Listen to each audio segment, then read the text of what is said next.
Hi,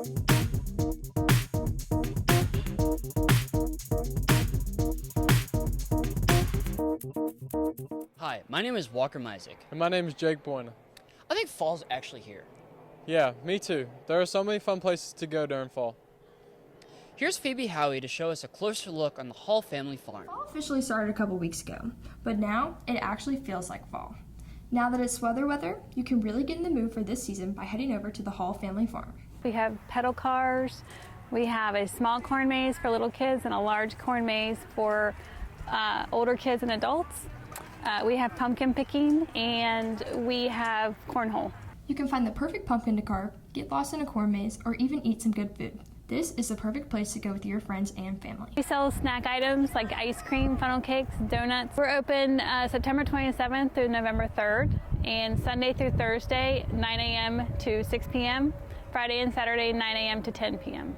Many of us have grown up coming here for family outings and school field trips, but most of us don't know that this is the last season of the Hall family farm at this location. We're going to get a larger space, and we can add more activities so people can have more fun, more things to enjoy out here. So instead of sitting in the QT parking lot every weekend, why not head out and help a local business? If you go to Nationport High School and you mention that you're from Nations Ford, you get a free small slushie when you purchase a corn maze ticket. For Squawk on the Block, I'm Phoebe Howie.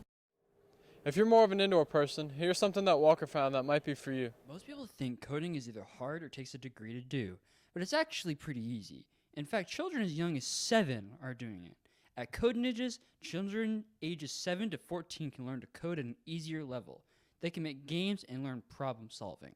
The levels of what children learn depend on their belt color. As they move on, the students can learn more and more how to program and eventually learn how to program drones and robots. That's a great question. So the idea is that they learn this foundation of coding. We start with block-based coding. We go immediately into JavaScript. They learn Lua and C#. There's a lot of technology behind it. But the kids that we teach are 7 years old to 14 years old. We have to make it fun and engaging. And sitting and coding for a website is not as engaging as it is to make your own mini video games. So for us at Code Ninjas, we use video games as our main focus, but that coding education can be applied to anything.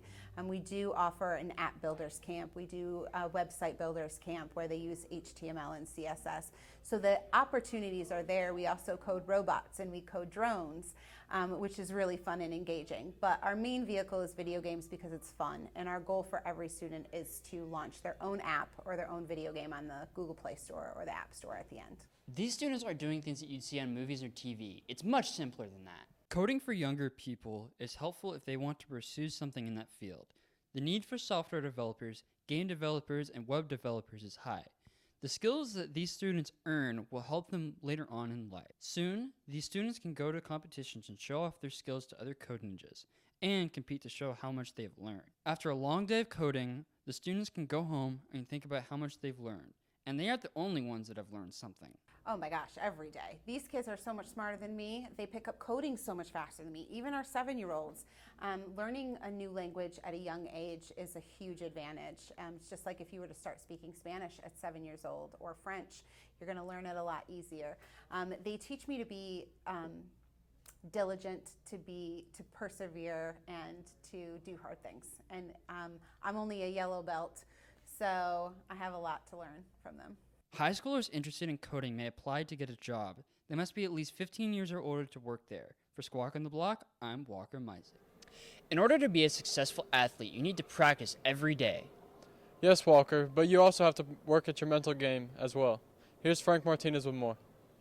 We all know how hard athletes work physically in order to perform well. But what do athletes do in order to prepare mentally and psychologically?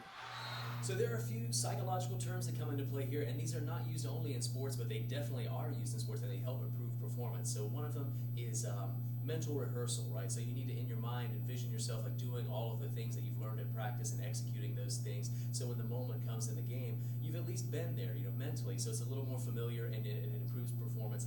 While it obviously takes physical repetition, it also takes mental repetition.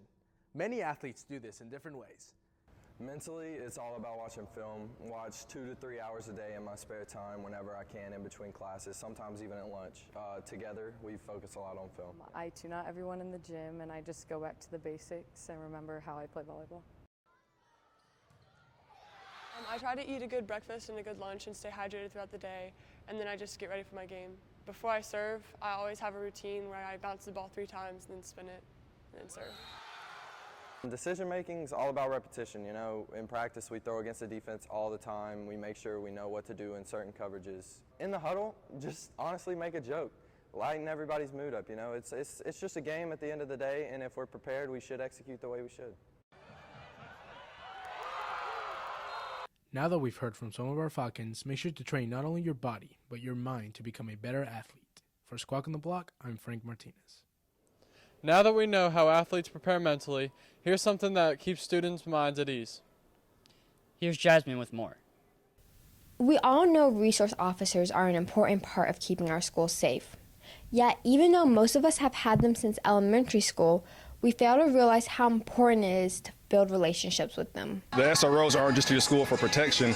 They're there to act as a big brother, big sister kind of people, somebody that you can trust. If you come in and you try to intimidate them and you talk down to them and they're not going to respect you, they're not going to listen to what you say, they're not going to trust you. And that trust is everything. If you're ever in need, know that you'll always be able to speak to one of our resource officers. If you're stressing out, come see me. I'd rather have you come see me, talk to me, vent in my office rather than go off on a teacher or on somebody else and get yourself in trouble. The SROs are there to build those relationships with everybody, so they're going to be there with you and for you in school and outside of school, and for as long as you'll let them be a part of your lives. Once our resource officer, forever our friend. For Squawk on the Block, I'm Jasmine Hope. There are many things going on this week. Here's Kareem with Kareem's Corner.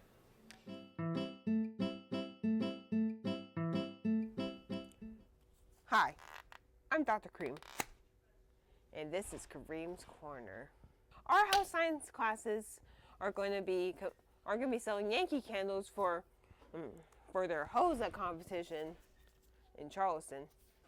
If you're interested, see Miss Cole or Miss Jackson. On Monday, our swim team will be competing at the state championships in Columbia. Good luck, Falcons, and let's make a splash. Tonight will be our pink out game, where our football team faces our crosstown rival, Fort Mill. Make sure you wear pink out shirts, and let's beat cancer and Fort Mill Falcons. For Squawk on the Walk, I'm Kareem Amar, and this was Kareem's Corner. For Squawk on the Block, I'm Jake. And I'm Walker, and we'll see you later.